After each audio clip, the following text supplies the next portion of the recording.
আসসালামু আলাইকুম। প্রিয় দর্শক, একটা ঘটনা বলি।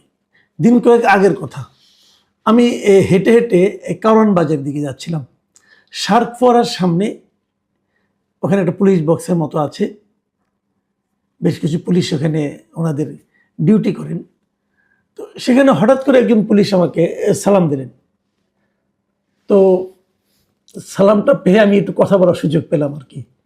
তো একটা কথা অনেকদিন ধরে আমার মনের মধ্যে ছিল, বেশ কয়েকদিন ধরে। তাই মনে কি জিজ্ঞাসা করলাম যে, ভাই, আপনাদের এই পোশাকটা কে পছন্দ করেছে? তো আমি কেবল এইটুকু বলেছি। আমি বললাম না, মনে হলো ওনার মনের ভেতর থেকে ওনার অব্যক্ত, না বলা, বলতে না পারা অনেক কথা যেন হর হর করে বেরিয়ে এলো। এবং সে কথাগুলোর সারমর্মটা কি? যে তারা কেউ এই নতুন পোশাকটা পছন্দ করছে না। এবং আমি যে প্রশ্নটা করেছিলাম তারও কারণ কিন্তু ছিল একটাই, এই পোশাকটা আমার কাছে একেবারেই পছন্দ হচ্ছে। এই যে শিয়ালের মতো কালারের যে পোশাকটা, এটা আমার একদমই ভালো লাগছিল না। আমরা তো একটা পুলিশের কয়েকটা পোশাক দেখে পরিচিত, অভ্যস্ত, আমাদের চোখ সয়ে গেছে। কিন্তু আমরা আগে দেখতাম একটা খাকি পোশাক। সেই খাকি পোশাক নিয়ে অনেকের আপত্তি ছিল, কারণ খাকি পোশাকটা দেখলেই আমরা ওই আপনার মানে পাকিস্তানি বাহিনী, হানাদার বাহিনীর যে পোশাক, খাকি রঙের পোশাক, সেটার কথা মনে পড়ে যায়। যাই হোক, সেই পোশাকটা 2003 কি 4 সালের দিকে ওই পোশাকটা চেঞ্জ হয়ে যায়। চেঞ্জ হয়ে এই যে নীল কালারের যে পোশাকটা দেওয়া হয়। এখন এই নীল কালারের পোশাকটা ভালোই ছিল, এটাকে চেঞ্জ করতে হলো কেন? এবং চেঞ্জ করে শিয়ালি কালারের মতো একটা পোশাক দেওয়া হলো কেন? তো আমি না ওই ভদ্রলোকের সঙ্গে অনেকক্ষণ আলাপ করলাম। আমি বললাম যে, ভাই, এই পোশাকটা যে আপনাদের দিয়েছে, এটা কি অন্য কোনো দেশের এই কালারের পোশাক আছে? উনি আমাকে জানালেন, আমি সত্য মিথ্যা জানি, উনি জানালেন যে থাইল্যান্ডের পুলিশের নাকি এই কালারের পোশাক আছে। এবং সেই সঙ্গে উনি এটাও বললেন, দেখেন, থাইল্যান্ডের মানুষের কিন্তু মোটামুটি 90% মানুষ কিন্তু গায়ের রং ফর্সা, এবং ফর্সা হলে এই পোশাকটা মোটামুটি তাও চলে যায়। কিন্তু আমরা যারা শ্যাম বর্ণের আছি, শ্যামলা রঙের আছি, আমাদের জন্য এটা একেবারে ভালো মানায় না। মানে তারপর আমি ইন্টেনশনালি আরও কয়েকজন পুলিশের সঙ্গে কথা বলেছি। আমি এ পর্যন্ত একজন পুলিশ কর্মকর্তা পাইনি যারা এই পোশাকটাকে পছন্দ করেছে, যারা বলেছে যে নতুন এই পোশাকটা তাদের খুব ভালো লাগছে, এই রঙটা তাদের খুব ভালো লাগছে। এখন কেন ভালো লাগছে না, এরও কিছু কারণ আছে। কিন্তু কারণগুলো এরকম, আপনি দেখবেন বিভিন্ন বাসা বাড়িতে ইদানিং নানা রকম গার্ড থাকে, মানে নিরাপত্তা প্রহরী থাকেন, এবং বিভিন্ন অফিসে এরকম কিছু নিরাপত্তা প্রহরী থাকে। তাদের অনেকেরই এই ধরনের একটা কালারের পোশাক থাকে। কাজেই অনেক সময় হয়তো তড়িঘড়ি করে তাড়াহুড়োর মধ্যে ঠিক বোঝা যায় না, পার্থক্য করা যায় না। আর পুলিশের ওই পোশাকটা তো অনেক দিন ধরে চলে আসছিল, মানুষ ওটা তো অভ্যস্ত হয়ে গেছে, এবং ওতে কোনো মন্দও তো নাই। তো এই পোশাকটা চেঞ্জ হলো কেন? এত বড় বাহিনী এতগুলো পোশাক চেঞ্জ হলো কেন? কারণটা কি? এই কারণটা আর কিছুই না, এটা হলো অন্তর্বর্তীকালীন সরকার যেটা ছিল, যেটা আমি যাকে মোটামুটি একটা তগলখি সরকার বলি, সেই সরকারের একটা তগলখি সিদ্ধান্ত ছিল যে পোশাক চেঞ্জ করতে হবে। এবং তখন আমরা দেখেছিলাম র্যাব, আনসার এবং পুলিশ, এই 3 বাহিনীর পোশাক করা হয়েছিল। এবং আমার কাছে সবচেয়ে ভয়ঙ্কর লেগেছিল পুলিশের পোশাকটা এবং র্যাবের পোশাকটা। এবং তখন আমি বলেছিলাম যে, আপনি যদি সিংহের গায়ে যদি বিড়ালের চামড়া লাগিয়ে দেন তাহলে যে অবস্থা হবে, এটা হলো তাই।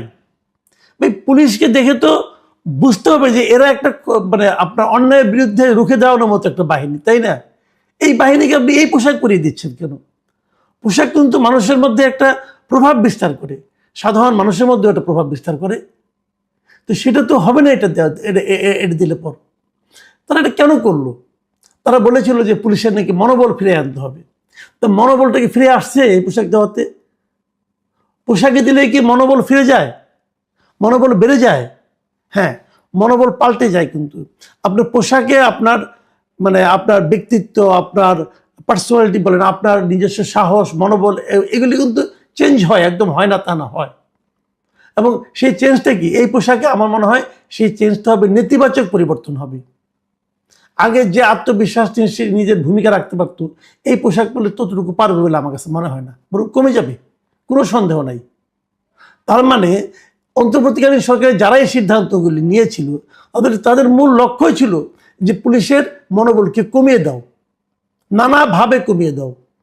ওই যে তার ওসির সামনে যে ইন্টারমিডিয়েট পড়া এক ছেলে অথবা ফার্স্ট ইয়ারে পড়া এক ছেলে পায়ের উপরে পা তুলে বলবে যে আমার কথা শুনতে হবে, যে বলবে যে আপনি আমার কথা না শুনলে মনে রাখবেন অমুক জায়গায় আমি এসআইকে আগুন দিয়ে পুড়িয়ে দিয়েছিলাম, অমুক থানা পুড়িয়ে দিয়েছিলাম।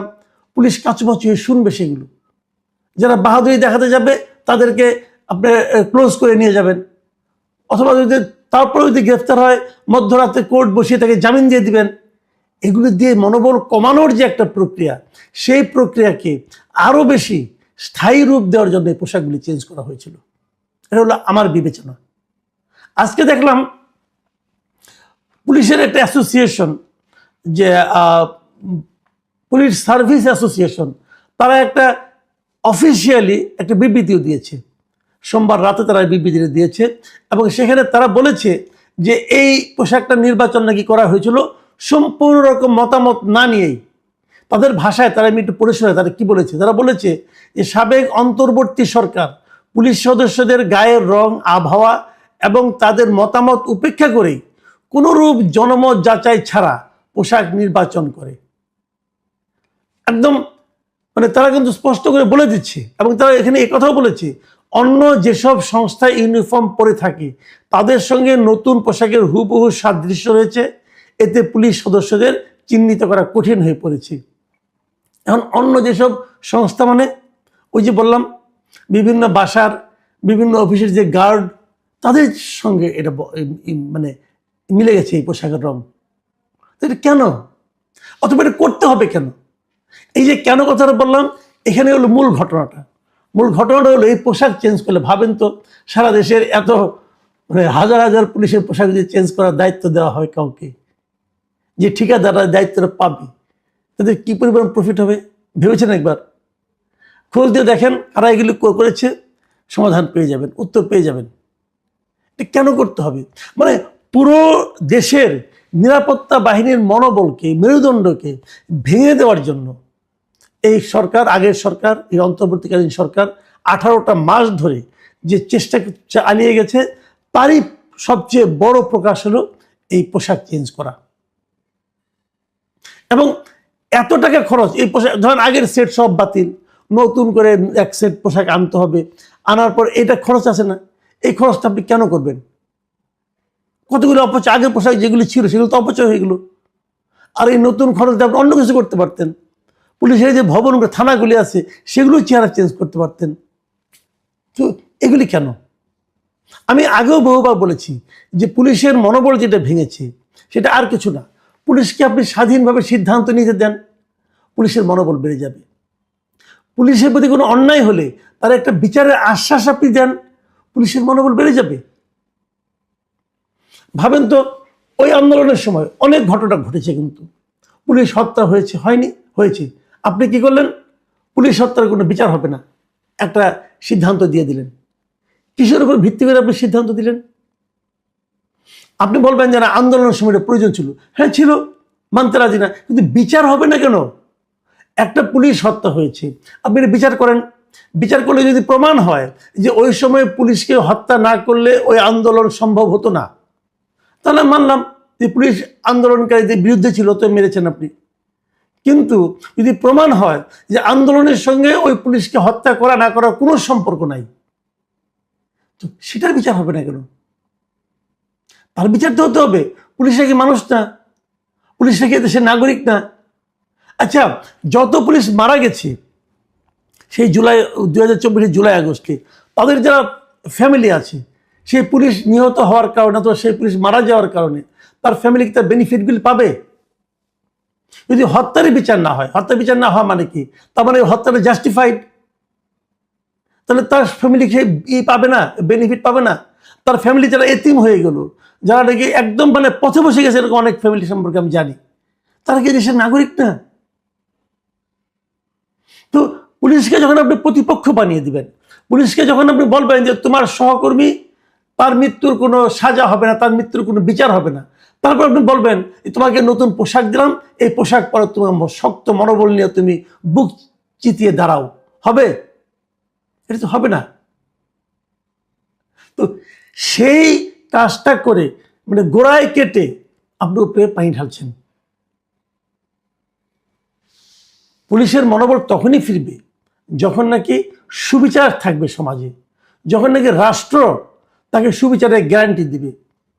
তখন দেখবেন পুলিশ নিজের জীবনকে বাজি রেখে কাজ করবে। হ্যাঁ, পুলিশের মধ্যে অনেক অন্যায় আছে, অনিয়ম আছে, পুলিশ ঘুষ খায়, পুলিশ মানুষকে হয়রানি করে, এই সমস্ত অভিযোগ তো আছে। অভিযোগ থাকলে অভিযোগগুলো বিচার করেন, বিচারিত কোনো আপত্তি নাই।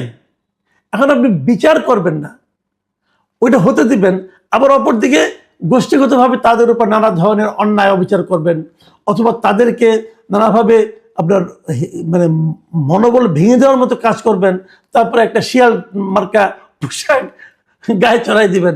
তা তো হলো না রে ভাই। আমি মনে করি এই সমস্ত বিষয়গুলো নিয়ে